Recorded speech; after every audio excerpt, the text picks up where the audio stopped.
Mi hijo me llamó desesperadamente a las 2 de la mañana. Mi esposa está en el hospital, envía $15,000 ahora mismo, o ella va a sufrir toda la noche y quedarse con la cuenta entera. Mamá, por favor, tienes que hacerlo ya. Su voz sonaba ahogada, casi histérica. Yo apenas había abierto los ojos. El teléfono vibraba en mi mano. Podía escuchar ruidos de fondo. Voces. Algo que sonaba como puertas automáticas. Valentín seguía hablando sin parar. No hay tiempo, mamá, necesito ese dinero ahora. Los médicos dicen que si no pagamos el depósito, Adriana va a tener que esperar hasta mañana y está sufriendo mucho, está llorando de dolor, necesito que me transfieras ya. Sentí ese peso familiar en el pecho. Esa sensación de urgencia que me paralizaba. Pero esta vez algo fue diferente. Le dije con una calma que ni yo sabía que tenía. Llama a los padres de Adriana. Hubo un silencio. Luego él explotó. ¿Cómo puedes decir eso, mamá? ¿Cómo puedes ser tan egoísta? Ella es tu nuera, está sufriendo y tú. No lo dejé terminar. Colgué. Apagué el teléfono. Lo metí bajo la almohada. Y volví a dormir. A la mañana siguiente a las 8 recibí una llamada de la comisaría. Un hombre se identificó como el oficial Rafael. Señora Ángela, necesitamos que venga a la estación. Su nombre aparece en varios documentos relacionados con una investigación de fraude financiero. Mi mundo se detuvo. Me llamo Ángela. Tengo 60 años. Vivo sola en una casa que pagué con 30 años de trabajo en una fábrica textil. Cada ladrillo de estas paredes tiene mi sudor. Me jubilé hace 2 años. Ahora sobrevivo con una pensión modesta que administro con cuidado extremo porque sé que nadie más va a cuidar de mí. Mi rutina es simple y silenciosa. Me levanto a las 6. Preparo café en una cafetera vieja que compré en el mercado. Riego las plantas del patio. Barro. Lavo. Cocino para mí sola. A veces paso días enteros sin hablar con nadie. Vivo en un barrio tranquilo donde los vecinos se saludan pero no se meten en la vida del otro. Exactamente como me gusta. Esa madrugada, cuando sonó el teléfono, yo estaba profundamente dormida. Hacía frío. Las ventanas temblaban con el viento. Duermo con 2 mantas de lana color café que he tenido por años. Mi habitación huele a lavanda porque guardo sobrecitos de flores secas en los cajones. Es un detalle pequeño, pero me reconforta. Me hace sentir que todavía tengo control sobre algo en mi vida. Que hay orden. Que hay paz.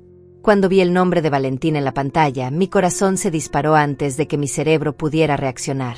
Es mi único hijo. Lo crié sola después de que su padre nos abandonara cuando él tenía apenas 3 años. Trabajé turnos dobles durante décadas para que no le faltara nada. Para que pudiera estudiar. Para que tuviera una vida mejor que la mía. Cada peso que gané fue para él. Cada sacrificio. Cada noche sin dormir.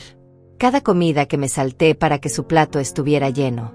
Lo hice todo sin quejarme porque eso es lo que hace una madre. O al menos eso era lo que yo creía. Atendí el teléfono con la voz ronca del sueño. Valentín no me saludó. No me preguntó si estaba bien. No me dio tiempo de procesar nada. Empezó a gritar de inmediato. Adriana está en el hospital, mamá, necesito $15,000 ahora, no tengo tiempo de explicar, solo envíamelos por favor. Yo me senté en la cama. Encendí la lámpara de la mesita de noche. La luz amarilla me lastimó los ojos. Valentín, ¿qué pasó? ¿Está bien, Adriana? ¿Qué tiene? Él se impacientó. No importa, mamá, no tengo tiempo para eso, necesito el dinero ahora. Los médicos dicen que si no pagamos el depósito ella va a quedarse esperando toda la noche sin atención y la cuenta va a ser gigantesca. Por favor, mamá, tienes que ayudarme. Algo en su tono me sonó extraño. Demasiado ensayado. Demasiado urgente sin ser específico. Le pregunté, ¿pero qué le pasó exactamente? Está grave, necesita cirugía. Mamá, por favor, no me hagas esto ahora, no tengo tiempo, solo confía en mí, necesito ese dinero ya. Confía en mí. Esas palabras me golpearon. ¿Cuántas veces había escuchado eso? ¿Cuántas veces había confiado sin preguntar? ¿Cuántas veces había enviado dinero sin recibir explicaciones? Sentía algo moverse dentro de mí. Algo que había estado dormido por mucho tiempo. Le dije, Valentín, pásame con Adriana, quiero hablar con ella. Hubo un silencio incómodo. No puedes, mamá, ella está con los médicos ahora mismo. Entonces pásame con los padres de ella, deben estar ahí con ella, ¿verdad? Otro silencio. Más largo. Más tenso. Mamá, ¿qué tiene que ver eso? Yo soy su esposo, yo soy quien necesita resolver esto. Exacto, le dije, tú eres su esposo. Entonces llama a los padres de ella. Seguro ellos pueden ayudar con el dinero. Ellos también son responsables de su hija. Valentín explotó. No puedo creer que me estés haciendo esto, mamá. Adriana está sufriendo, y tú estás aquí jugando a ser detective en lugar de ayudarme. Eres su suegra, tienes responsabilidad con ella también. ¿Cómo puedes ser tan fría, tan egoísta? Su voz subía de volumen. Podía imaginarlo en algún lugar caminando de un lado a otro, gesticulando, tratando de manipularme con culpa como siempre había hecho. Pero esta vez no funcionó. Sentí una calma extraña, una claridad que nunca había tenido. Le dije con voz firme: Valentín, si es una emergencia real, los padres de Adriana deben estar en camino al hospital. Llámalos. Pídeles el dinero a ellos. Yo no voy a transferir nada a las 2 de la mañana sin saber exactamente qué está pasando. Colgué. El teléfono empezó a sonar de nuevo inmediatamente. Una vez. 2 veces. 3 veces. Lo apagué. Lo metí bajo la almohada. Me acosté de nuevo. Cerré los ojos. Esperaba sentir culpa.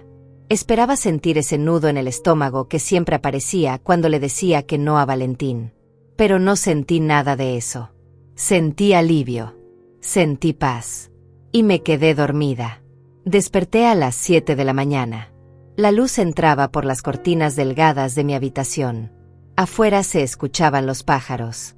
El día estaba comenzando como cualquier otro. Me levanté. Fui al baño. Me lavé la cara con agua fría. Me miré en el espejo. Tenía ojeras. Arrugas profundas alrededor de los ojos. 60 años de vida marcados en cada línea de mi rostro. Pero mis ojos se veían diferentes. Más claros. Como si algo pesado hubiera sido levantado de encima de mí durante la noche. Encendí el teléfono mientras preparaba café. Esperaba ver decenas de llamadas perdidas. Mensajes furiosos. Pero solo había 3 llamadas. Todas de Valentín. Y un mensaje de texto que decía: gracias por nada, mamá. Eso fue todo. Ninguna actualización sobre Adriana. Ninguna explicación.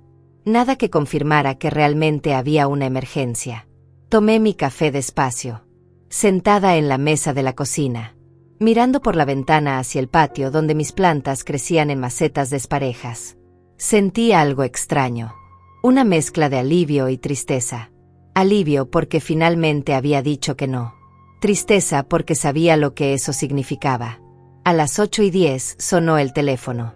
Número desconocido. Atendí. Buenos días, señora Ángela, habla el oficial Rafael de la comisaría del Distrito Norte. Necesitamos que venga a la estación lo antes posible. Su nombre aparece en varios documentos relacionados con una investigación de fraude financiero. Sentí que el piso se movía bajo mis pies. Perdón, ¿qué dice? El oficial repitió con paciencia. Su nombre y su firma aparecen como avalista en 3 solicitudes de préstamo por un total de $45,000. Los bancos reportaron irregularidades. Necesitamos que venga para aclarar la situación. $45,000. Avalista. Fraude. Ninguna de esas palabras tenía sentido. Yo nunca había firmado como avalista de nadie. Nunca había solicitado préstamos más allá de la hipoteca de mi casa que terminé de pagar hace 5 años. Le dije al oficial que debía haber un error. Que alguien había usado mi nombre sin mi permiso. Él respondió con un tono que sonaba cansado, como si hubiera escuchado esa misma frase 1000 veces. Por eso necesitamos que venga, señora. Para verificar si las firmas son suyas o no. Traiga su identificación y cualquier documento bancario que tenga. Colgué. Me quedé sentada en la cocina. El café se había enfriado en mi taza. Traté de procesar lo que acababa de escuchar. $45,000. Mi pensión entera no llegaba ni a la mitad de eso en un año. Si realmente mi nombre estaba en esos documentos. Si alguien había falsificado mi firma. Entonces yo estaba en problemas graves. Podían quitarme mi casa. Mi única seguridad. Todo por lo que había trabajado durante 30 años. Y entonces recordé. Las veces que Valentín había venido a visitarme en los últimos 2 años. Las veces que había pedido usar mi computadora porque la suya estaba descompuesta. Las veces que me había pedido prestada mi identificación para no sé qué trámite de su trabajo. Yo nunca cuestioné nada. Nunca sospeché. Porque era mi hijo. Porque una madre confía. Me vestí con manos temblorosas. Pantalón negro. Blusa color crema. Zapatos cómodos. Tomé mi bolso. Saqué todos mis documentos de la gaveta donde los guardaba. Mi identificación. Mi comprobante de domicilio. Los últimos estados de cuenta de mi pensión. Todo estaba en orden. Yo no debía nada. No había firmado nada. Pero el miedo me apretaba el pecho de todas formas. La comisaría quedaba a 40 minutos en autobús. Me senté junto a la ventana. Miraba pasar las calles. La gente caminando hacia sus trabajos. Niños yendo a la escuela. Vida normal. Mientras yo iba camino a enfrentar algo que ni siquiera entendía completamente. En mi mente empezaban a aparecer recuerdos. Detalles que había ignorado. Señales que no había querido ver. Hace 2 años. Valentín me llamó diciendo que necesitaba $8,000 urgentemente. Que estaba remodelando la casa porque Adriana estaba embarazada y necesitaban un cuarto para el bebé. Que el contratista pedía el pago por adelantado. Yo le transferí el dinero completo. Usé mis ahorros. Nunca vi fotos de la remodelación. Nunca nació ningún bebé. Cuando pregunté meses después, Valentín me dijo que Adriana había perdido el embarazo. Que era muy doloroso hablar del tema. Yo nunca volví a preguntar por el dinero. Hace 1 año y medio. Me llamó de nuevo. Necesito $12,000, mamá, es una inversión increíble, un amigo mío tiene un negocio y necesita socios, voy a duplicar el dinero en 6 meses. Le dije que no tenía tanto. Él insistió. Me convenció. Le transferí el dinero en 3 partes. Nunca vi un contrato. Nunca conocí al supuesto amigo. Nunca recibí ni un peso de vuelta. Cuando pregunté meses después, me dijo que el negocio había quebrado. Que él también había perdido su inversión. Que lo sentía mucho. Yo tragué mi frustración y no dije nada más. Hace 8 meses. Me llamó llorando. Mamá, tuve un accidente, chocó el auto, necesito $5,000 para repararlo, si no lo arreglo rápido pierdo mi trabajo. Esta vez dudé. Le pregunté por qué no usaba su seguro. Me dijo que el seguro no cubría ese tipo de daños. Que por favor no lo dejara sin trabajo. Que Adriana dependía de él. Yo le di el dinero. Nunca vi fotos del accidente. Nunca vi el auto reparado. $25,000 en total. Toda mi vida de ahorros. Desaparecidos en promesas y urgencias que nunca se aclararon. Y yo nunca exigí explicaciones. Nunca pedí pruebas. Porque era mi hijo. Porque las madres ayudan. Porque eso es lo que hacen las familias. O al menos eso era lo que yo me había repetido durante años para justificar mi propia cobardía. El autobús se detuvo frente a la comisaría. Un edificio gris de 2 pisos. Ventanas con rejas. Una bandera desteñida ondeando en la entrada. Respiré hondo. Bajé. Caminé hacia la puerta de entrada. Mis piernas temblaban. No sabía qué iba a encontrar adentro. Pero sabía que mi vida estaba a punto de cambiar de formas que no podía imaginar. Entré. El lugar olía a desinfectante barato y café viejo. Había gente sentada en sillas de plástico. Una mujer lloraba en una esquina. Un hombre discutía con un oficial en el mostrador. Me acerqué a la recepcionista. Vengo a ver al oficial Rafael. Ella revisó una lista. Me pidió que esperara. Me senté. Las manos sudaban. El corazón latía demasiado rápido. 10 minutos después, un hombre de unos 50 años con uniforme y carpeta bajo el brazo se acercó. Señora Ángela, soy el oficial Rafael. Acompáñeme, por favor. Lo seguí por un pasillo estrecho. Entramos a una oficina pequeña. 2 sillas. Un escritorio metálico. Una computadora vieja. Él cerró la puerta. Se sentó. Abrió la carpeta. Y lo que vi ahí me heló la sangre. El oficial Rafael sacó 3 documentos de la carpeta y los colocó frente a mí sobre el escritorio. Eran solicitudes de préstamo. 3 bancos diferentes. Fechas distintas. pero todas tenían algo en común. Mi nombre, mi firma, o algo que se parecía mucho a mi firma. Sentí que el aire se me escapaba de los pulmones. Tomé el primer documento con manos temblorosas. Préstamo personal por $18,000. Fecha de solicitud hace año y medio.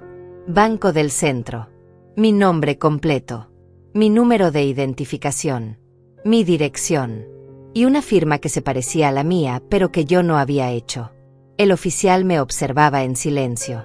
«¿Reconoce estos documentos, señora Ángela?» Negué con la cabeza. Yo nunca solicité ningún préstamo. Nunca fui a estos bancos. Esto no es mío. Él asintió como si ya lo supiera. Los bancos reportaron que los préstamos nunca fueron pagados. Las cuotas se atrasaron desde el primer mes.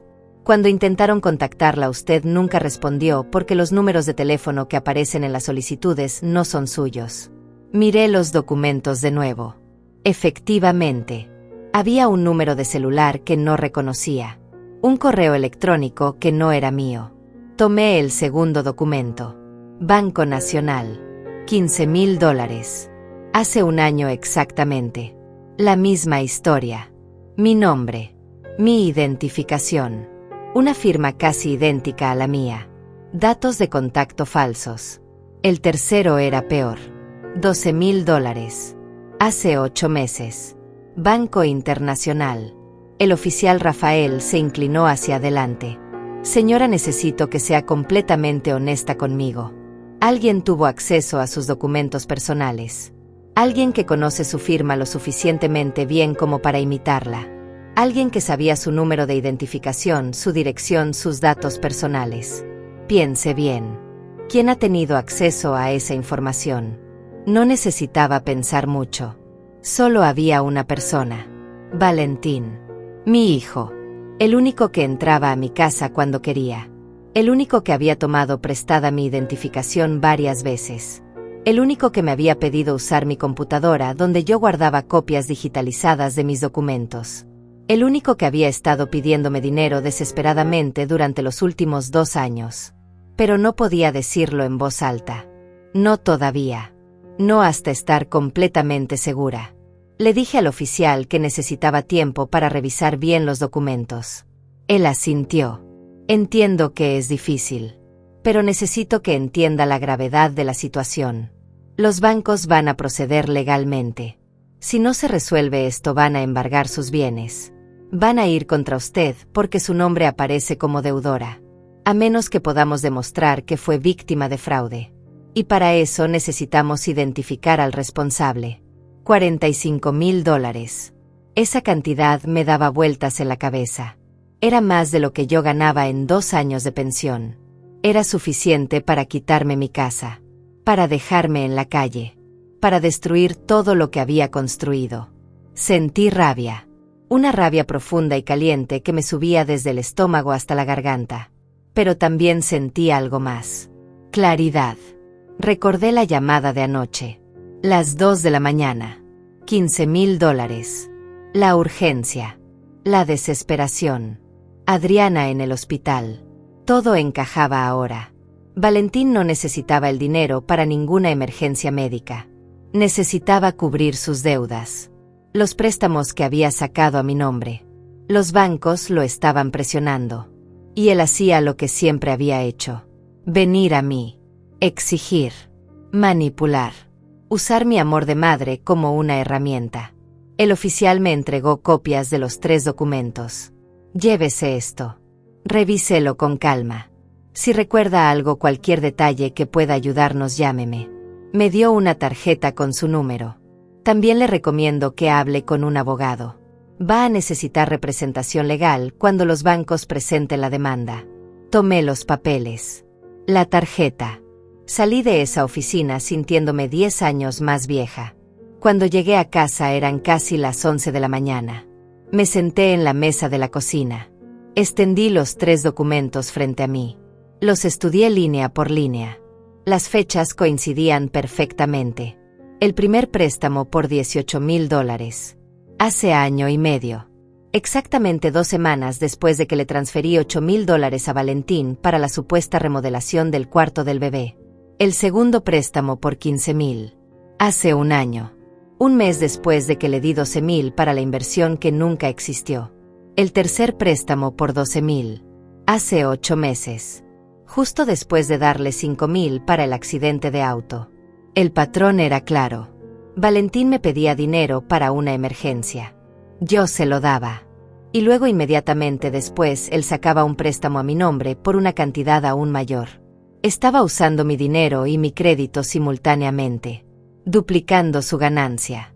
Y yo nunca sospeché nada porque nunca cuestioné, nunca verifiqué, nunca exigí pruebas.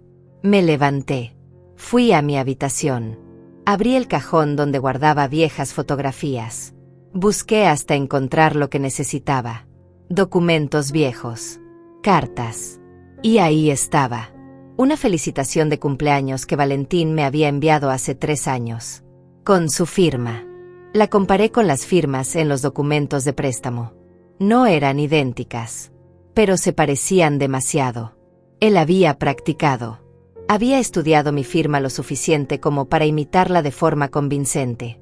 Sentí náuseas. Tuve que sentarme en la cama. Mi propio hijo. La persona que yo había criado. Alimentado. Educado, protegido. Me había estado robando.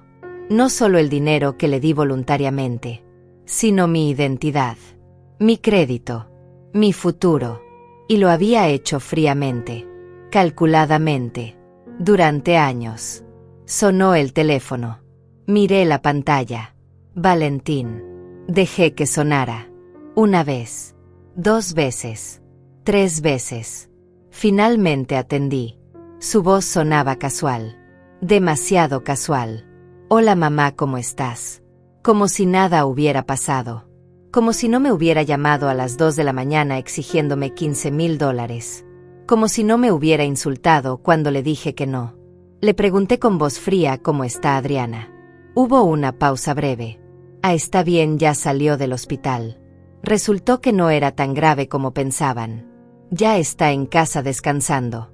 Así de simple. Así de falso. Ni siquiera se esforzó en crear una historia convincente.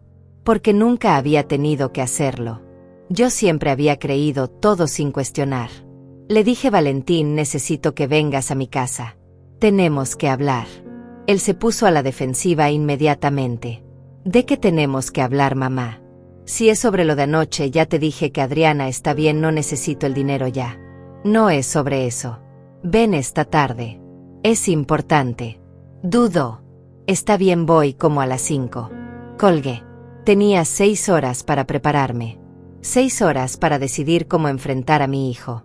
6 horas para aceptar que la persona que yo había amado incondicionalmente durante 60 años me había traicionado de la peor manera posible. Fui a la cocina. Preparé té. Me senté junto a la ventana. Y esperé. Mientras esperaba pensé en todas las veces que había justificado su comportamiento. Todas las veces que había ignorado las señales. Cuando tenía 15 años y robó dinero de mi cartera. Yo lo justifiqué diciendo que era adolescente. Que todos cometen errores. Cuando tenía 20 y pidió prestado el auto de un amigo sin permiso. Yo dije que era joven e impulsivo.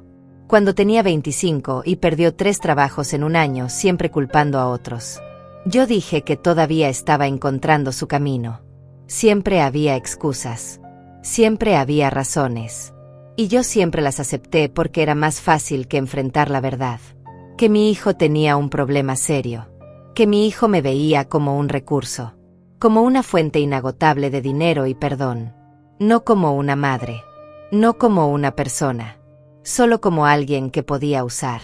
A las 5 en punto escuché un auto estacionarse frente a mi casa. Miré por la ventana. Valentín bajó. Vestido con ropa cara. Zapatos que costaban más que mi renta mensual. Reloj brillante en la muñeca. Caminó hacia la puerta con esa confianza que siempre había tenido. Esa seguridad de que todo saldría bien. De que mamá siempre perdonaría. Abrí la puerta antes de que tocara. Pasa. Entró. Me dio un beso en la mejilla como siempre. Se sentó en el sofá. Entonces, ¿qué pasa, mamá? ¿Por qué tanta urgencia? Cerré la puerta. Me senté frente a él. Saqué los documentos de la carpeta. Los coloqué sobre la mesa de centro. Y lo miré directo a los ojos. Valentín miró los documentos sobre la mesa. Su expresión no cambió de inmediato. Tomó el primero. Lo revisó. Luego el segundo. El tercero. Vi cómo su mandíbula se tensaba. Cómo sus manos apretaban ligeramente el papel. Pero no dijo nada. Solo siguió mirando los documentos como si estuviera tratando de encontrar la mejor salida. La mejor mentira. Finalmente levantó la vista. ¿Qué es esto, mamá? Su voz sonaba confundida. Inocente. Como si realmente no supiera. Le dije con calma, son 3 solicitudes de préstamo. Por un total de $45,000. A mi nombre. Con mi firma. O algo muy parecido a mi firma. Los bancos me están demandando porque nunca se pagaron. Esta mañana estuve en la comisaría. Hay una investigación de fraude. Él parpadeó varias veces. Dejó los papeles sobre la mesa. Mamá, yo no sé nada de esto. Debe ser un error. Alguien robó tu identidad. Eso pasa todo el tiempo. Deberías denunciarlo. Su actuación era casi convincente. Casi. Pero yo ya no era la misma mujer que había sido 24 horas atrás. Ya no era la madre ciega que tragaba cualquier historia. Le dije las fechas, Valentín. Mira las fechas. El primer préstamo fue hace 1.5 años. 2 semanas después de que te di $8,000 para remodelar el cuarto del bebé que nunca nació. El segundo fue hace 1 año. 1 mes después de darte 12,000 para la inversión que nunca existió. El tercero hace 8 meses. Justo después del accidente de auto que nunca vi. $45,000 en préstamos. 25,000 que yo te di directamente. $70,000 en total, Valentín. Toda mi vida de ahorros. Más deudas que no puedo pagar. Su rostro se puso pálido. Abrió la boca. La cerró. Miró hacia la ventana. Hacia el piso. Hacia cualquier lugar menos a mí. Yo esperé. Dejé que el silencio se extendiera. Dejé que sintiera el peso de lo que había hecho. Finalmente habló. Su voz era apenas un susurro. Mamá, yo puedo explicarlo. No, Valentín. Ya no quiero explicaciones. Quiero la verdad. Se levantó del sofá. Empezó a caminar de un lado a otro, pasándose las manos por el cabello. Mamá, las cosas han estado muy difíciles. Adriana y yo tenemos deudas. El negocio de su padre quebró. Nosotros tuvimos que hacernos cargo. Necesitábamos dinero rápido. Los bancos no nos daban préstamos porque nuestro crédito estaba arruinado. Yo pensé que podía arreglarlo rápido. Que podía pagarte. Que nadie saldría lastimado. Entonces lo admites. Tú sacaste esos préstamos a mi nombre. Se detuvo. Me miró. Había algo en sus ojos. Algo entre vergüenza y resentimiento. Sí, mamá, fui yo.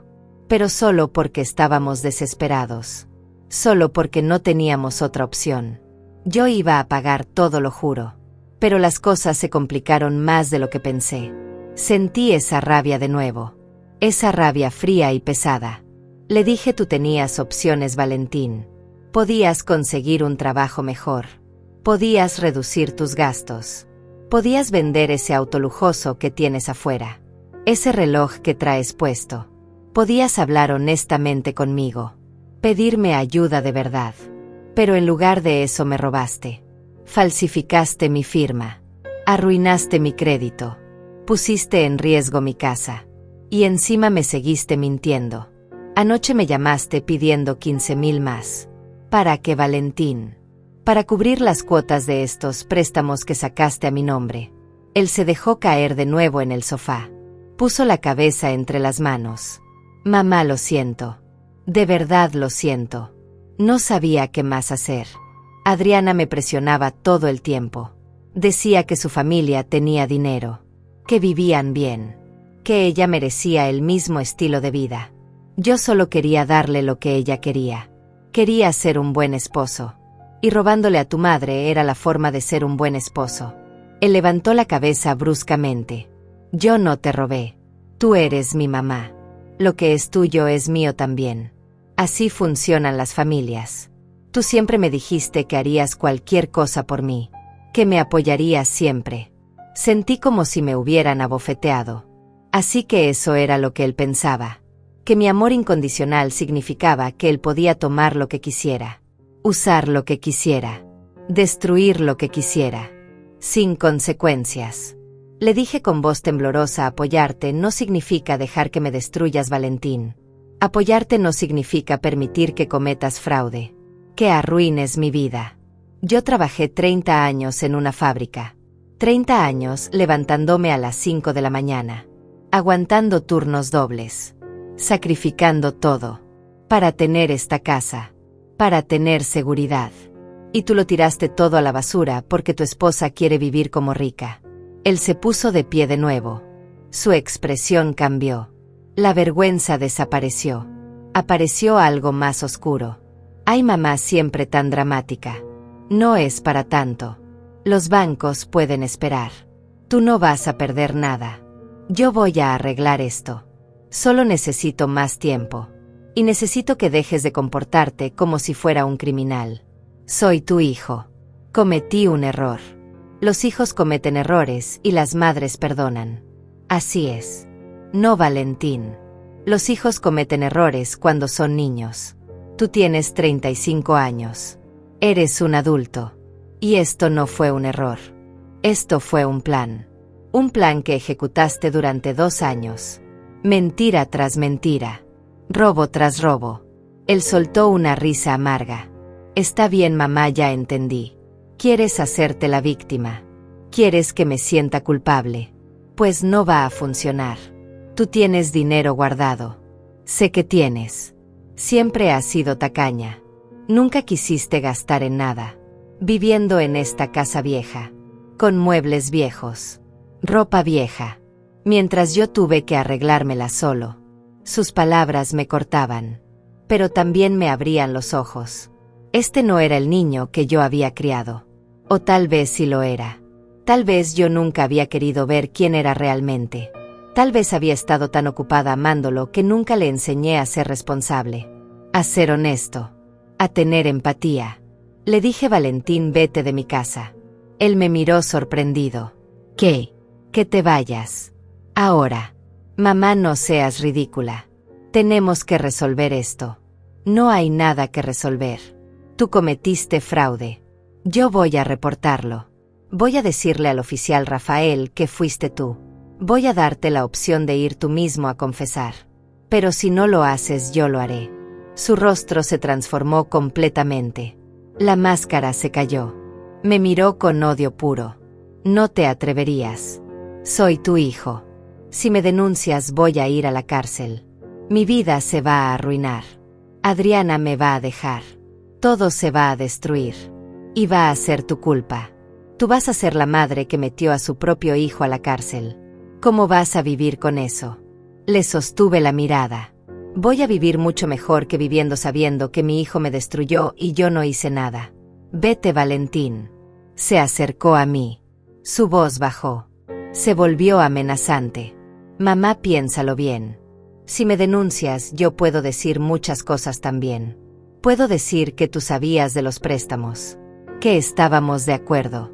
Que tú me pediste que lo hiciera. ¿Quién crees que van a creer? ¿A mí o a una vieja que ya ni se acuerda de las cosas? Algo dentro de mí se quebró en ese momento. Pero no de tristeza. De liberación. Porque finalmente vi a mi hijo tal como era. Un manipulador. Un mentiroso. Alguien dispuesto a hundir a su propia madre con tal de salvarse. Le dije: sal de mi casa, Valentín. Si no lo haces, voy a llamar a la policía ahora mismo. Él dio un paso atrás. Me miró con desprecio. Eres una mala madre. Siempre lo fuiste. Por eso mi papá se fue. Porque eras insoportable. Fría. Egoísta. Y ahora me tratas así a mí.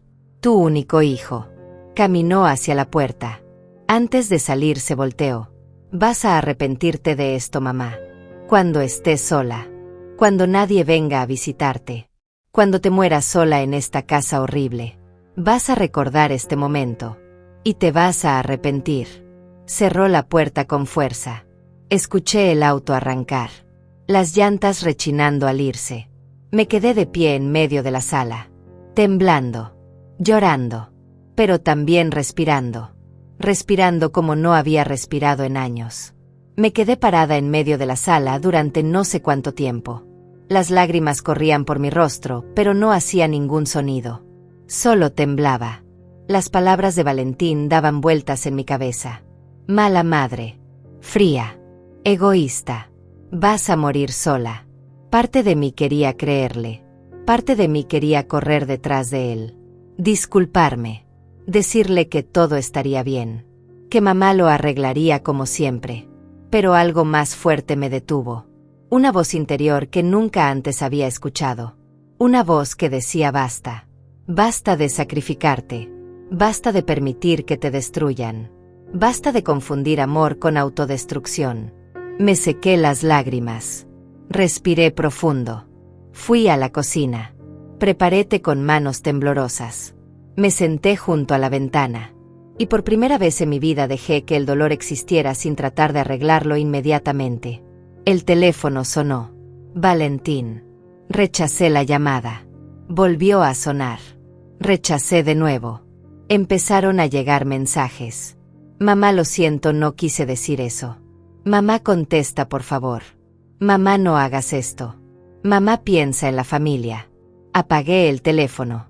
El silencio que siguió fue aterrador y liberador al mismo tiempo. Esa noche no dormí.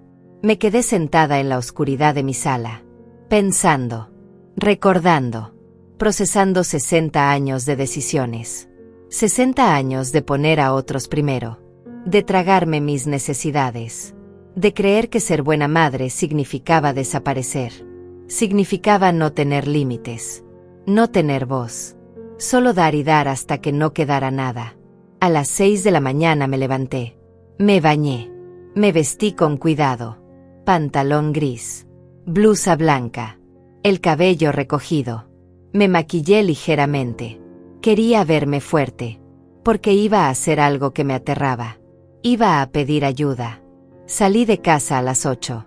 Caminé 3 cuadras hasta la casa de Hortensia. Mi vecina desde hace 15 años. Una mujer de 62 años. Viuda. Trabajadora social jubilada. Siempre amable, pero también directa. Nos saludábamos. Tomábamos café juntas ocasionalmente. Pero nunca había compartido con ella nada verdaderamente personal. Nunca le había contado sobre Valentín. Sobre el dinero. Sobre nada. Toqué su puerta. Ella abrió en bata. Ángela, qué sorpresa. ¿Está todo bien? Le dije no, Hortensia. No está todo bien. Necesito hablar con alguien. Necesito ayuda. Ella no hizo preguntas. Solo abrió la puerta completamente. Pasa. Preparó café. Nos sentamos en su cocina que olía a pan recién hecho. Y yo hablé. Le conté todo. Los préstamos. Las mentiras. El fraude. La llamada de la comisaría. La confrontación con Valentín. Todo salió de mí como un río que había estado contenido por demasiado tiempo. Hortensia escuchó sin interrumpir. Sin juzgar. Solo asintiendo de vez en cuando. Cuando terminé me sentía vacía, pero también más liviana. Ella tomó mi mano. Ángela, escúchame bien. Lo que tu hijo hizo es un delito. No es un error. No es algo que se arregla con amor y paciencia. Es fraude. Y tú eres la víctima. No la villana. No la mala madre. La víctima. Necesitas protegerte. Necesitas actuar legalmente. Y necesitas hacerlo ya. Le dije, tengo miedo, Hortensia. Miedo de que tenga razón. De que me quede sola. De que nadie me visite cuando sea vieja. De morir sin familia. Ella apretó mi mano. Ángela, ya está sola. Tu hijo no te visita porque te ame. Te visita porque necesita algo. Eso no es familia. Eso es explotación. Y estar sola con dignidad es mejor que estar acompañada por alguien que te destruye. Sus palabras me golpearon, pero también me dieron claridad. Tenía razón. Yo ya estaba sola. Solo que había estado fingiendo que no. Hortensia se levantó. Trajo una libreta y un bolígrafo. Vamos a hacer una lista. Necesitas un abogado. Necesitas ir a los 3 bancos. Necesitas presentar denuncia formal. Y necesitas documentar todo. Cada mentira. Cada préstamo. Cada transferencia que le hiciste. Todo. Pasamos las siguientes 3 horas organizando mi caso. Hortensia llamó a un abogado que conocía. Un hombre llamado Rubén. Especializado en fraude financiero. Conseguimos una cita para esa misma tarde. Luego hicimos una lista de todos los documentos que yo necesitaba reunir. Estados de cuenta. Transferencias. Mensajes de texto. Correos. Todo. A las 12 volví a mi casa. Encendí el teléfono. Tenía 47 llamadas perdidas. 30 de Valentín. 12 de un número desconocido. 5 de Adriana. Los mensajes eran peores. Valentín había pasado de disculparse a amenazar. Si me denuncias te juro que me voy del país y nunca más me vuelves a ver. Adriana me escribió diciendo cómo puedes hacerle esto a tu propio hijo, no tienes corazón. El número desconocido dejó un mensaje de voz. Era un abogado, representando a Valentín, diciendo que si yo presentaba cargos ellos contrademandarían por difamación. Ignoré todo. Me senté frente a mi computadora. Abrí mi correo. Empecé a buscar. Encontré todas las confirmaciones de transferencia que le había hecho a Valentín durante los últimos 5 años. No solo los 25,000 de los últimos 2 años, sino más. Pequeñas cantidades. 500 aquí. 1000 allá. Emergencias médicas. Reparaciones del auto. Regalos de cumpleaños para Adriana. Navidad. Todo sumaba casi $40,000 adicionales. 40,000 que yo le había dado voluntariamente. Más 45,000 de los préstamos fraudulentos. $85,000 en total. Más de lo que yo había ganado en 3 años de trabajo en la fábrica. Más de lo que jamás tendría en mi vida. Todo entregado. Robado. Perdido. Imprimí todo. Organicé las hojas en orden cronológico. Cada transferencia. Cada fecha. Cada excusa que me había dado. Lo puse todo en una carpeta. A las 3 de la tarde salí hacia el despacho del abogado Rubén. Hortensia insistió en acompañarme. No deberías hacer esto sola, me dijo. El despacho quedaba en el centro. Un edificio viejo, pero bien mantenido. 3er piso. Una recepcionista nos hizo pasar. Rubén era un hombre de unos 55 años. Cabello gris. Lentes. Expresión seria pero amable. Siéntense, por favor. Cuéntenme qué está pasando. Le mostré los documentos. Los préstamos. Las transferencias. Le conté todo. Él escuchaba tomando notas. Haciendo preguntas específicas. Cuando descubriste los préstamos. ¿Quién tiene acceso a tus documentos? Tu hijo confesó. Tienes testigos. Tienes grabaciones. Respondí todo lo mejor que pude. Cuando terminé, él se reclinó en su silla. Señora Ángela, tiene un caso sólido. El patrón es claro. Las fechas coinciden. Las cantidades son significativas. Y tiene la confesión verbal de su hijo, aunque no esté grabada. Lo que necesitamos hacer es lo siguiente. Primero, presentar una denuncia formal ante la Fiscalía por fraude y falsificación de documentos. Segundo, notificar a los 3 bancos que usted es víctima de robo de identidad. Tercero, solicitar que se congelen todas las cuentas y movimientos a su nombre hasta que se resuelva el caso. Le pregunté: ¿y mi hijo qué va a pasar con él? Rubén me miró directo a los ojos. Si se comprueba el fraude, y todo indica que así será, va a enfrentar cargos criminales. Dependiendo del juez, podría ser libertad condicional o tiempo en prisión. También tendrá que pagar restitución. Devolver el dinero. Aunque francamente dudo que tenga con qué. Sentí un nudo en la garganta. Pero asentí. Entiendo. Quiero proceder. Él preparó los documentos. Yo firmé. Hortensia firmó como testigo de mi estado mental y emocional. De que yo estaba tomando esta decisión de forma consciente y voluntaria. Rubén dijo: voy a presentar esto mañana a primera hora. En cuanto se presente la denuncia, la fiscalía va a contactar a su hijo. Él va a saber que usted procedió legalmente. Prepárese para más presión. Más llamadas. Más intentos de manipulación. No responda. Reenvíe todo a mí. Salimos del despacho a las 5 de la tarde. Hortensia me abrazó en la calle. Estoy orgullosa de ti, Ángela. Sé que esto es lo más difícil que has hecho. Pero es lo correcto. Asentí. Pero por dentro me sentía destruida. Acababa de poner en marcha algo que no podía detener. Algo que cambiaría todo para siempre. Esa noche volví a casa. Preparé sopa. Comí sola en silencio. Lavé los platos. Me senté en el sofá. Y lloré. Lloré por el hijo que creí tener. Por la relación que nunca existió realmente. Por los años perdidos. Por el dinero perdido. Por la inocencia perdida. Pero también lloré de alivio. Porque finalmente había dicho basta. Desperté al día siguiente con la certeza de que todo había cambiado. El sol entraba por la ventana igual que siempre. Los pájaros cantaban. El mundo seguía girando. Pero yo era diferente. Había cruzado una línea. Había tomado una decisión que no tenía vuelta atrás. Me levanté. Me preparé café. Me senté a esperar. Sabía que en cualquier momento Rubén presentaría la denuncia. Y entonces comenzaría la tormenta. La llamada llegó a las 10 de la mañana. Era Rubén. Señora Ángela, ya presentamos la denuncia ante la fiscalía. También notifiqué a los 3 bancos. Todos están cooperando. Van a investigar las firmas. Van a revisar las grabaciones de seguridad de las sucursales en las fechas en que se tramitaron los préstamos. En las próximas horas, la fiscalía va a citar a su hijo para interrogatorio. Prepárese. Colgué. Me senté en el sofá. Las manos me temblaban. Esto era real. Esto estaba sucediendo. Ya no había forma de echarse atrás. Me obligué a respirar. A mantenerme firme. Pensé en lo que Hortensia me había dicho. Estar sola con dignidad es mejor que estar acompañada por alguien que te destruye.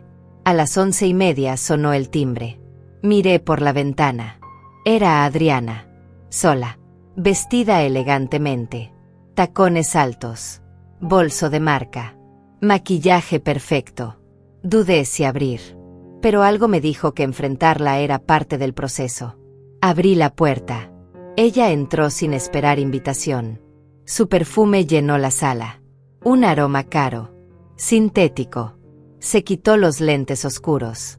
Me miró con una mezcla de desprecio y falsa preocupación. Ángela, tenemos que hablar. Le dije, adelante, habla. Ella se sentó en mi sofá como si fuera el suyo. Cruzó las piernas. Esto que estás haciendo es una locura. Valentín es tu hijo. Tu único hijo. ¿Cómo puedes denunciarlo? ¿Cómo puedes querer meterlo a la cárcel? Le respondí con calma, él cometió fraude, Adriana. Falsificó mi firma. Sacó préstamos a mi nombre. Me robó. Eso es un delito. Ella agitó la mano como espantando una mosca. Ay, por favor, no exageres. Él solo pidió prestado. Iba a devolvértelo todo. Solo necesitaba tiempo. Pero tú nunca has sido paciente. Nunca has entendido que las cosas cuestan. Que mantener una vida cuesta. Sentí la rabia subir, pero me mantuve controlada. Una vida que ustedes no pueden pagar, Adriana. Un estilo de vida que mantienen con dinero robado. Ella se inclinó hacia adelante. Su voz se volvió venenosa. ¿Sabes cuál es tu problema, Ángela? Que nunca has tenido ambiciones. Has vivido toda tu vida en esta casita horrible. Con tus muebles viejos. Tu ropa de mercado. Contando cada peso. Viviendo como pobre cuando podrías vivir mejor. Valentín no es como tú. Él quiere más. Merece más. Le dije, él puede querer lo que sea. Pero no tiene derecho a tomarlo de mí. No tiene derecho a destruir mi vida para financiar la suya. Adriana soltó una risa seca. Tu vida. ¿Qué vida, Ángela? No tienes nada. No tienes a nadie. Pasas los días sola en esta casa. Sin amigos. Sin familia que te visite. Valentín es lo único que tienes. Y lo estás echando a perder por orgullo. Por terquedad. Sus palabras buscaban herirme. Y lo lograban. Pero también me mostraban algo.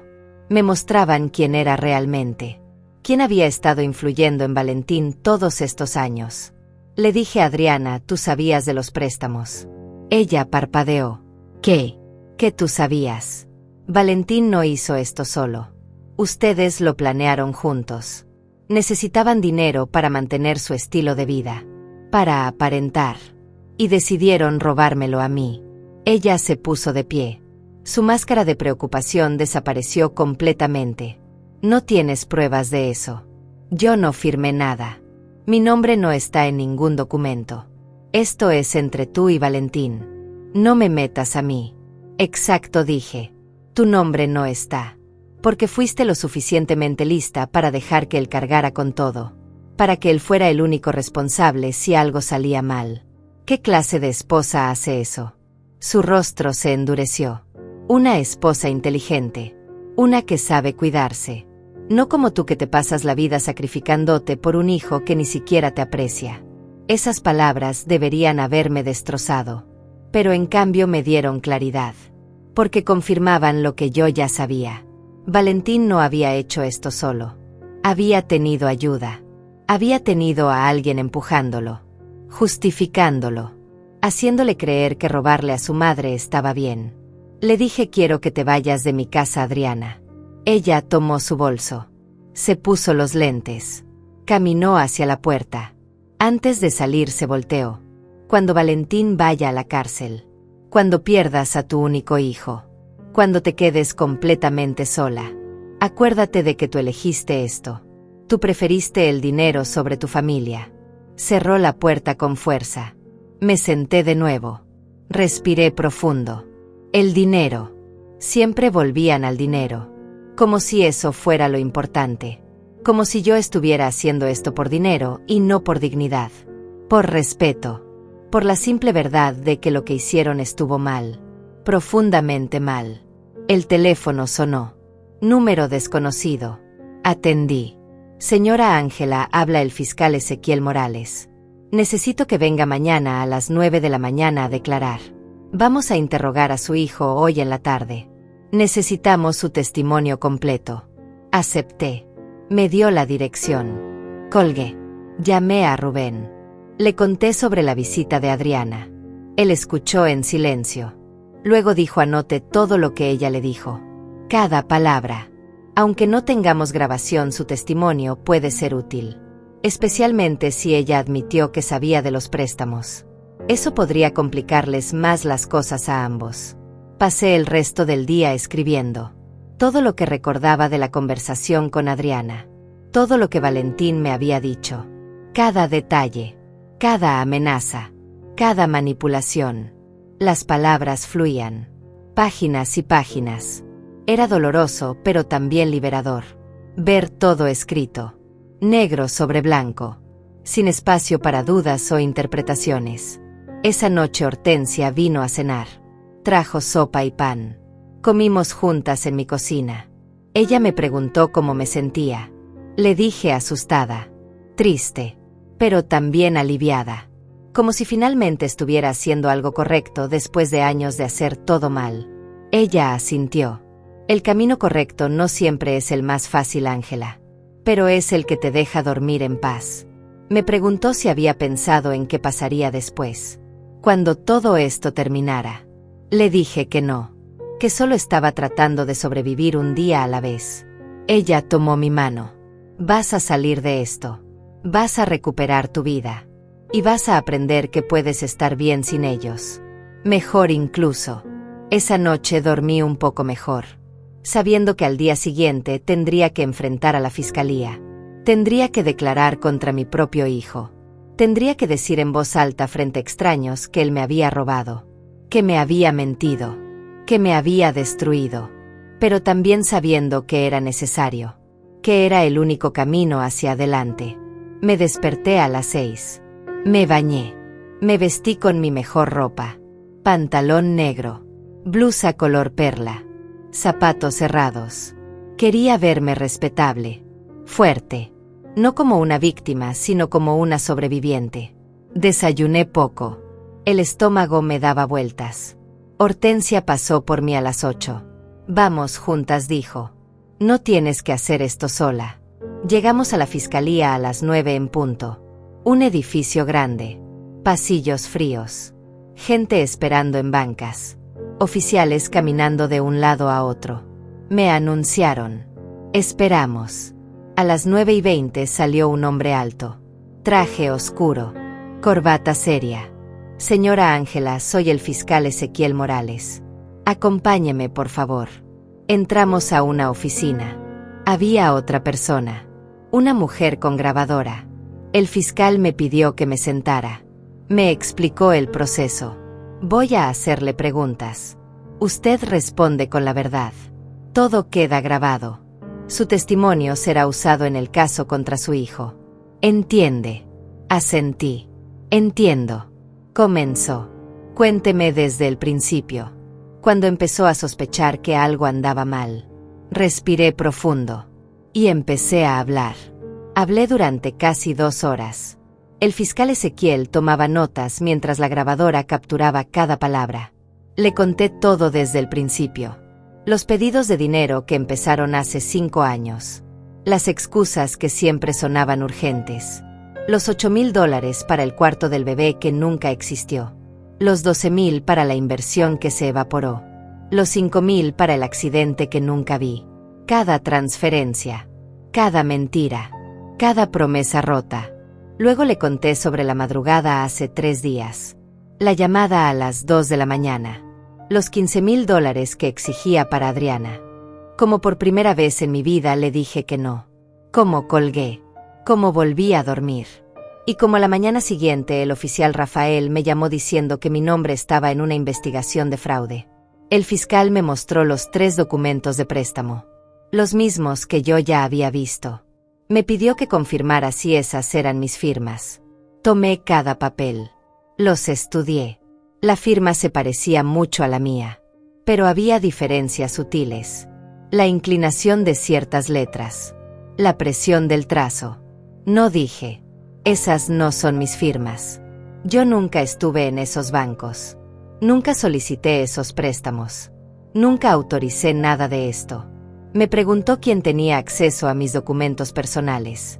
A mi identificación. A ejemplos de mi firma. Respondí que solo Valentín. Que él había venido a mi casa muchas veces en los últimos años. Que había usado mi computadora. Que había pedido prestada mi identificación para supuestos trámites. Que yo confiaba en él completamente. Que nunca imaginé que pudiera usarlo en mi contra. El fiscal se reclinó en su silla. Señora Ángela, ayer interrogamos a su hijo. Él niega haber falsificado su firma. Dice que usted estaba al tanto de los préstamos. Que ustedes tenían un acuerdo. Que usted le pidió que los tramitara porque no quería hacerlo personalmente. Dice que usted se está vengando porque están peleados. Sentí como si me hubieran golpeado en el estómago. Por supuesto que diría eso. Por supuesto que me haría quedar como la mentirosa. Le dije eso es completamente falso. Yo nunca estuve al tanto de ningún préstamo. Nunca tuvimos ningún acuerdo. Si eso fuera cierto, ¿por qué los números de teléfono en las solicitudes no son míos? ¿Por qué las direcciones de correo electrónico no son mías? ¿Por qué nunca recibí ninguna comunicación de los bancos? Porque las cuotas nunca se pagaron. El fiscal asintió. Exactamente. Esas son las inconsistencias que estamos investigando. Me explicó que los bancos estaban cooperando.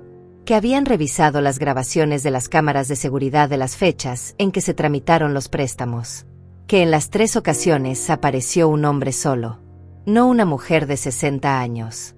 Que ese hombre coincidía con la descripción de Valentín. Que tenían pruebas visuales. Además dijeron que los empleados recordaban que el hombre había presentado una identificación a nombre de Ángela, pero que la foto había sido alterada digitalmente. Una foto de hombre en credencial de mujer. Los empleados lo notaron, pero él insistió en que era un error del sistema. Que su madre era él. Que había cambiado de género. Los empleados inexpertos lo dejaron pasar. Escuchar eso me revolvió el estómago. Valentín había planeado todo meticulosamente. Había alterado mi identificación. Había ido personalmente a los bancos. Había mentido descaradamente. Y luego había usado ese dinero mientras yo seguía enviándole más. duplicando su ganancia, usando mi amor como herramienta. El fiscal continuó. También tenemos los registros de las transferencias que usted le hizo directamente. Eso establece un patrón. Usted le daba dinero. Él inmediatamente después sacaba préstamos a su nombre. El patrón es claro. No hay forma de que usted estuviera al tanto porque entonces no tendría sentido que le diera dinero adicional. Me preguntó, ¿tiene mensajes de texto? Correos. Algo que documente las conversaciones sobre el dinero que le dio. Saqué mi teléfono. Le mostré años de mensajes. Mamá, necesito ayuda urgente. Mamá, es una emergencia. Mamá, por favor, confía en mí. Cada mensaje seguido de una transferencia mía. El fiscal los fotografió todos. Esto es muy útil, dijo. Demuestra que las peticiones eran siempre urgentes, siempre vagas, y que usted respondía de inmediato. No hay negociación. No hay acuerdos por escrito. Solo manipulación emocional. Me preguntó sobre la visita de Adriana. Le conté palabra por palabra lo que ella había dicho. Que Valentín merecía más. Que yo vivía como pobre. Que ella era lo suficientemente lista para no firmar nada. Que cuando él fuera a la cárcel yo quedaría sola. El fiscal anotó todo. Ella se incriminó sola, dijo. Si admitió que sabía que él merecía más dinero del que tenían. Si admitió que fue inteligente al no firmar nada. Entonces sabía lo que estaba pasando. Podríamos investigarla como cómplice. Le pregunté qué pasará ahora. El fiscal organizó sus papeles. Vamos a presentar cargos formales contra su hijo por fraude, falsificación de documentos y robo de identidad. Son delitos graves.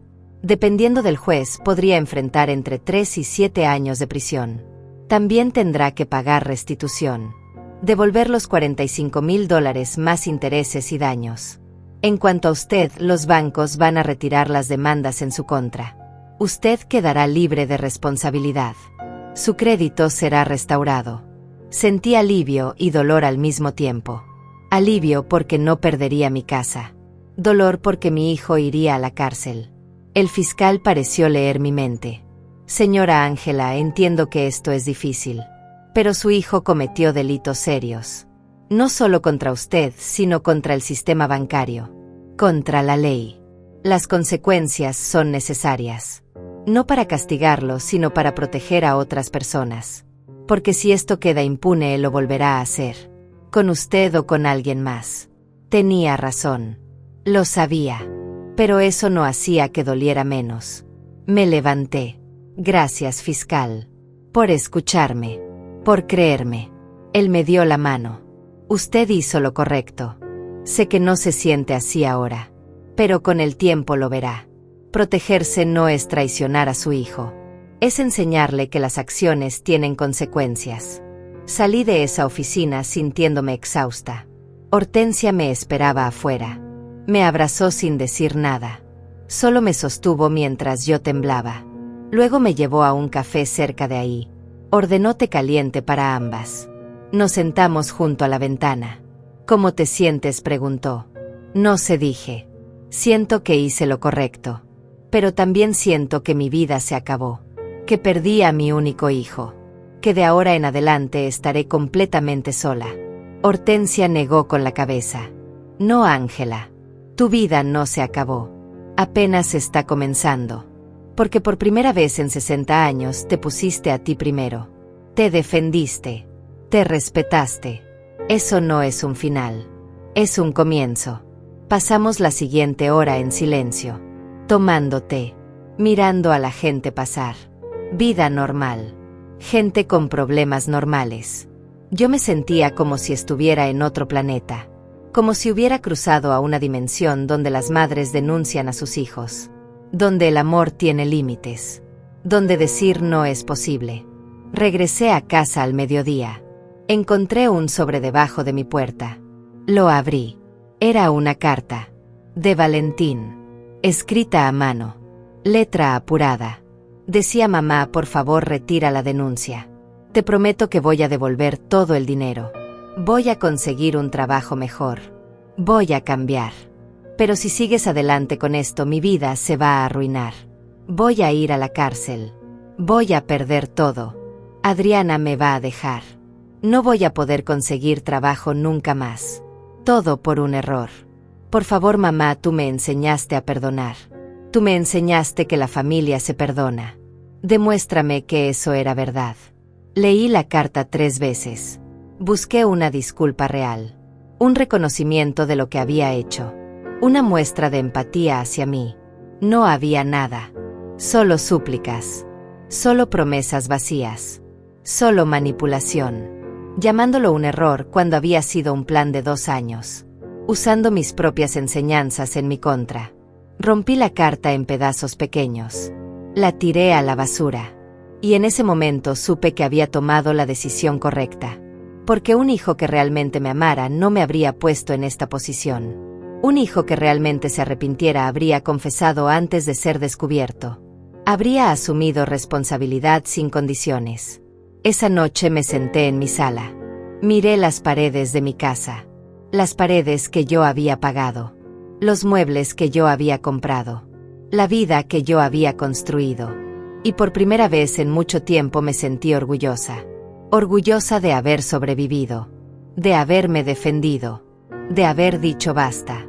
Los siguientes días fueron una mezcla de alivio y dolor que no sabía que podían coexistir.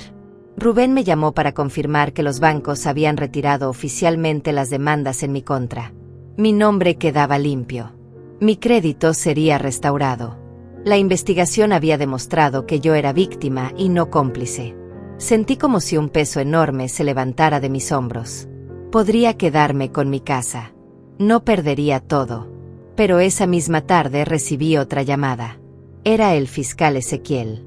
Señora Ángela, necesito informarle que su hijo fue formalmente acusado. La audiencia preliminar será en 2 semanas. Usted tendrá que testificar. ¿Está preparada para eso?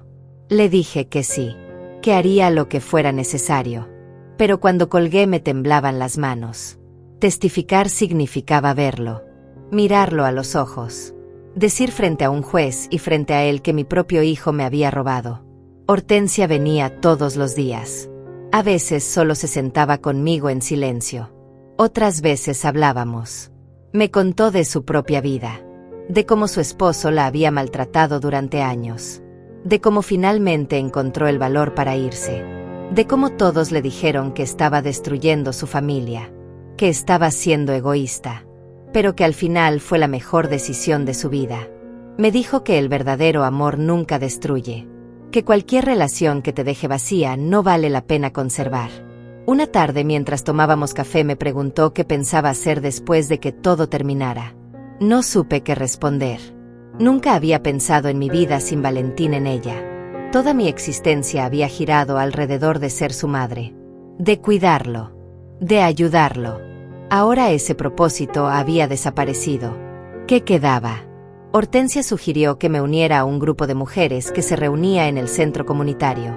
Mujeres mayores, viudas, jubiladas, que hacían manualidades, que tomaban clases de baile, que iban de excursión. Al principio la idea me pareció absurda. Yo no era de esas personas. Pero ella insistió. Ángela, necesitas construir una vida propia. Una vida que no dependa de nadie más. Pasaron los días. Valentín no volvió a buscarme. No más llamadas. No más mensajes. Ni siquiera más amenazas. El silencio era extraño. Parte de mí se preguntaba si finalmente había entendido. Si se había dado cuenta de la gravedad de lo que había hecho. Pero otra parte sabía la verdad. Que probablemente estaba ocupado buscando abogados. Buscando formas de escapar de las consecuencias. La noche antes de la audiencia no pude dormir. Me quedé despierta mirando el techo. Pensando en todas las veces que lo había cargado cuando era bebé. Todas las veces que lo había consolado cuando lloraba. Todas las noches que me había desvelado cuidándolo cuando estaba enfermo. Todo ese amor. Todo ese sacrificio. ¿Y para qué? Para llegar a este momento. Para tener que testificar contra él en una corte. Me levanté a las 5 de la mañana. Me bañé. Me vestí con mi ropa más seria. Pantalón negro. Blusa gris. Zapatos cerrados. Sin joyas. sin maquillaje exagerado. Quería verme como lo que era. Una mujer trabajadora. Una madre traicionada. Una víctima buscando justicia. Hortensia y Rubén pasaron por mí a las 8. Fuimos juntos al juzgado. Un edificio imponente. Columnas altas. Pasillos de mármol. Gente en trajes oscuros caminando apurados. Nos sentamos en una banca afuera de la sala. Esperamos. Mi corazón latía tan fuerte que pensé que todos podían escucharlo. A las 9 abrieron las puertas. Entramos. La sala era grande. Fría. Bancos de madera. Un estrado alto donde el juez se sentaría. Un escritorio para el fiscal. Otro para la defensa. Y ahí estaba Valentín. Sentado junto a un abogado que no conocía. Vestido con traje. El cabello peinado. Viéndose presentable. Respetable. Como si no fuera un criminal. Nuestras miradas se cruzaron. Esperaba ver arrepentimiento. Vergüenza. Algo humano. Pero solo vi frialdad. Resentimiento. Como si yo fuera la culpable. Como si yo le hubiera hecho algo terrible a él. Desvié la mirada. No podía sostenerla. Me dolía demasiado. El juez entró. Todos nos pusimos de pie. Era un hombre mayor. 60 y tantos años. Expresión seria. Se sentó. Nos indicó que hiciéramos lo mismo. Comenzó la audiencia. El fiscal presentó los cargos. Fraude. Falsificación de documentos. Robo de identidad. Explicó el caso. Los 3 préstamos. Las firmas falsificadas. El patrón de manipulación. El abogado de Valentín pidió la palabra. Argumentó que todo era un malentendido. Que su cliente y su madre tenían un acuerdo verbal. Que ella estaba al tanto de los préstamos. Que esto era una disputa familiar que no debería estar en corte. Que la señora Ángela estaba confundida. Que por su edad no recordaba bien las cosas. Sentí la rabia subir. Confundida. Por mi edad. Como si fuera una anciana senil. Como si no supiera lo que estaba diciendo. El juez me llamó al estrado. Me puse de pie. Caminé hacia adelante. Mis piernas temblaban, pero seguí adelante. Me senté en la silla del testigo. Levanté la mano. Juré decir la verdad. El fiscal comenzó. Señora Ángela, ¿usted conoce al acusado? Sí. Es mi hijo. Él le pidió dinero en múltiples ocasiones. Sí. Aproximadamente, ¿cuánto dinero le dio usted directamente durante los últimos 5 años? Hice los cálculos mentalmente. Alrededor de $65,000 en total. La sala se llenó de murmullos. El juez pidió silencio. El fiscal continuó. ¿Y usted sabía que su hijo estaba sacando préstamos a su nombre? No. Nunca. No fue sino hasta que el oficial Rafael me contactó que me enteré. Nunca firmé esos documentos. Nunca fui a esos bancos. Nunca autoricé nada. Me mostró los 3 documentos. Esas son sus firmas. No. Se parecen pero no son mías. Nunca las hice. Luego me preguntó sobre el patrón. Sobre las fechas. Sobre cómo cada vez que yo le daba dinero, él sacaba un préstamo inmediatamente después. Expliqué todo. El fiscal mostró las grabaciones de seguridad de los bancos. Mostraban a Valentín. Solo. Tramitando los préstamos. Presentando identificación alterada. Mintiendo sobre su identidad. El abogado defensor se levantó para interrogarme. Señora Ángela, ¿usted ama a su hijo? Sí. Haría cualquier cosa por él. Solía pensar eso. Ya no. Su tono se volvió condescendiente. Usted está molesta con él por razones personales. No es cierto. Estoy aquí porque cometió un delito. Usted no tiene pruebas de que él falsificó su firma. Tengo las grabaciones de los bancos. Tengo el análisis de caligrafía. Tengo el patrón de comportamiento. Tengo su propia confesión cuando lo confronté en mi casa.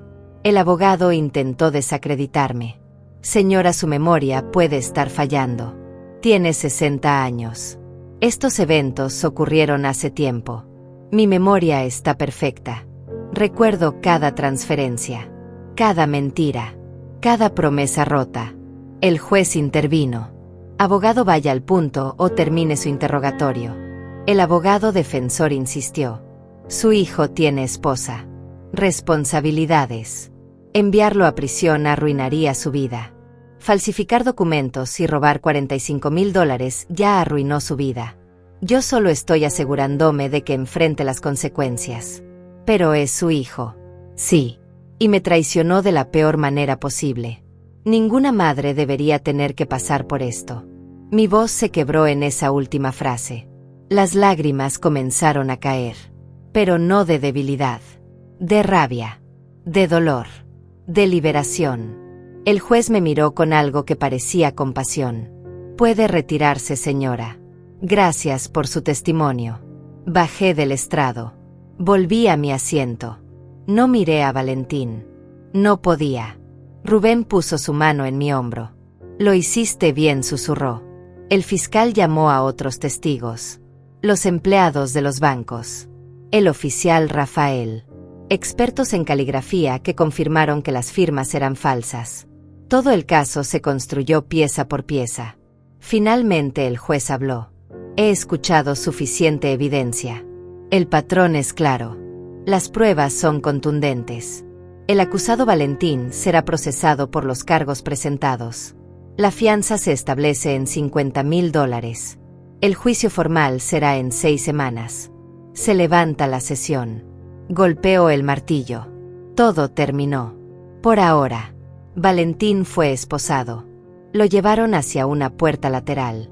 Antes de salir se volteó. Me miró una última vez. Y en sus ojos vi algo que me heló la sangre. No arrepentimiento. No tristeza. Solo odio puro. Salí del juzgado sintiendo que mis piernas apenas me sostenían. El aire frío de la calle me golpeó la cara. Respiré profundo. Hortensia me tomó del brazo. Ya pasó, Ángela. Lo hiciste. Rubén caminaba a mi otro lado. El juicio formal será en 6 semanas. Pero con la evidencia que tenemos es casi seguro que lo condenen. Usted puede respirar tranquila. Asentí, pero no me sentía tranquila. Me sentía vacía. Esa noche no pude comer. Me senté en mi sala. La misma sala donde Valentín había jugado de niño. Donde había hecho tareas. Donde habíamos visto películas juntos. Cada rincón tenía un recuerdo. Y todos esos recuerdos ahora estaban contaminados por la traición. Me pregunté si alguna vez podría mirar esta casa de la misma manera. Los días siguientes fueron extraños. Silenciosos. Nadie me llamó. Ni Valentín ni Adriana ni ningún familiar lejano que antes fingía interés. Era como si hubiera dejado de existir para ellos. Y tal vez era mejor así. Hortensia seguía viniendo. Seguía insistiendo en que me uniera al grupo del centro comunitario. Finalmente acepté. Solo para salir de la casa. Solo para no quedarme atrapada en mis propios pensamientos. La primera vez que fui me sentí fuera de lugar. Había unas 15 mujeres. La mayoría mayores que yo. Viudas. Divorciadas. Algunas solteras. Todas con historias que nunca compartirían completamente. Estaban haciendo tejido. Una de ellas me ofreció una silla. Me dio lana y agujas. Me enseñó el punto básico. Mis manos se movían torpemente. Pero había algo calmante en la repetición. En crear algo con tus propias manos. Una mujer llamada Beatriz se sentó junto a mí. Tenía 70 años. Pelo completamente blanco. Ojos amables. Me preguntó si era mi primera vez. Dije que sí. Ella sonrió. Todas empezamos sintiéndonos perdidas. Pero este lugar ayuda. Aquí nadie te juzga. No pregunté su historia. Ella no preguntó la mía. Y eso fue un alivio. Empecé a ir 2 veces por semana. Luego 3. El grupo organizó una salida a un museo. Yo fui. Caminamos por las salas mirando pinturas. Tomamos café después. Hablamos de cosas sin importancia. El clima. Las plantas. Recetas de cocina. Nada profundo. Pero suficiente para sentirme parte de algo que no me lastimaba. Pasaron las semanas. Rubén me mantenía informada sobre el caso. Valentín no había podido pagar la fianza. Estaba en prisión preventiva. Su abogado había intentado negociar un acuerdo. El fiscal se negó. La evidencia era demasiado sólida. Iban a juicio completo. Rubén me preguntó si estaba preparada para testificar de nuevo. Le dije que sí, que haría lo que fuera necesario para cerrar este capítulo. La noche antes del juicio final, Hortensia vino a mi casa. Trajo vino. 2 copas. Nos sentamos en mi cocina. Brindamos por tu fuerza, dijo. Por finalmente ponerte primero. Bebimos en silencio. Luego me preguntó: ¿has pensado en perdonarlo? La pregunta me tomó por sorpresa. Le dije: no sé si puedo. No sé si debo. Perdonar no significa olvidar, Hortensia. No significa permitir que vuelva a lastimarme. Ella asintió. Tienes razón. Perdón no es reconciliación. Puedes perdonarlo por tu propia paz. Pero eso no significa que tengas que tenerlo en tu vida. No significa que tengas que confiar de nuevo. Significa solo soltar el odio que te envenena. Pensé en eso toda la noche. En si podría algún día perdonar. En si quería. En si era necesario. No encontré respuesta. Solo sabía que por ahora necesitaba justicia. Necesitaba que enfrentara las consecuencias. El perdón, si llegaba, vendría después. Mucho después. El día del juicio llegué temprano. Esta vez me sentía más preparada. Más firme. Sabía lo que iba a pasar. Sabía lo que tenía que decir. La sala se llenó. Valentín entró con su abogado. Se veía demacrado. Más delgado. Ojeras profundas. El tiempo en prisión lo había cambiado físicamente. Pero cuando nuestras miradas se cruzaron, vi la misma frialdad de antes. El juicio duró 2 días. Testimonios. Evidencias. Argumentos. El fiscal presentó todo meticulosamente. Los documentos. Las grabaciones. Mi testimonio. El análisis de caligrafía. El patrón de comportamiento. Era abrumador. Incuestionable. El abogado defensor intentó crear dudas. Pero no pudo. La verdad era demasiado clara. El jurado deliberó durante 4 horas. Cuando regresaron, la tensión en la sala era insoportable. El juez preguntó: ¿han llegado a un veredicto? El portavoz del jurado se puso de pie. Sí, su señoría. En el cargo de fraude lo encontramos culpable. En el cargo de falsificación de documentos, culpable. En el cargo de robo de identidad, culpable. Escuché las palabras, pero no las procesé completamente. Culpable. Mi hijo era oficialmente un criminal. El juez programó la sentencia para la semana siguiente. Valentín fue llevado de vuelta a prisión. No me miró al salir. Ni siquiera volteó. La semana de la sentencia llegó. El juez habló durante varios minutos sobre la gravedad de los delitos. Sobre cómo el abuso de confianza familiar era particularmente atroz. Sobre cómo las víctimas de este tipo de crímenes sufren no solo pérdida económica, sino emocional. Miró a Valentín. ¿Tiene algo que decir antes de que pronuncie la sentencia? Valentín se puso de pie. Esperaba que se disculpara, que mostrara remordimiento. Pero dijo: solo entiendo que cometí errores. Espero poder enmendarlos algún día. Errores. Después de todo, todavía no podía llamarlo por lo que era. Robo. Traición. Fraude. El juez lo sentenció a 5 años de prisión. 3 con posibilidad de libertad condicional si mostraba buena conducta. También ordenó restitución completa. $45,000 más intereses. Valentín tendría que pagarme todo de vuelta. Aunque yo sabía que probablemente nunca vería ese dinero. No importaba. No se trataba del dinero. Nunca se trató del dinero. Salí del juzgado por última vez. Hortensia me esperaba afuera. Me abrazó. Ya terminó, dijo.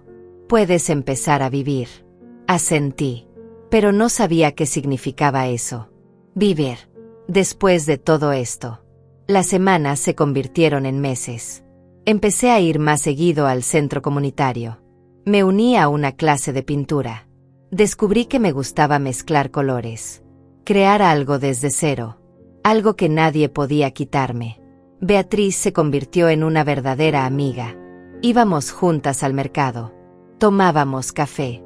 Hablábamos de nuestras vidas sin dramatismo.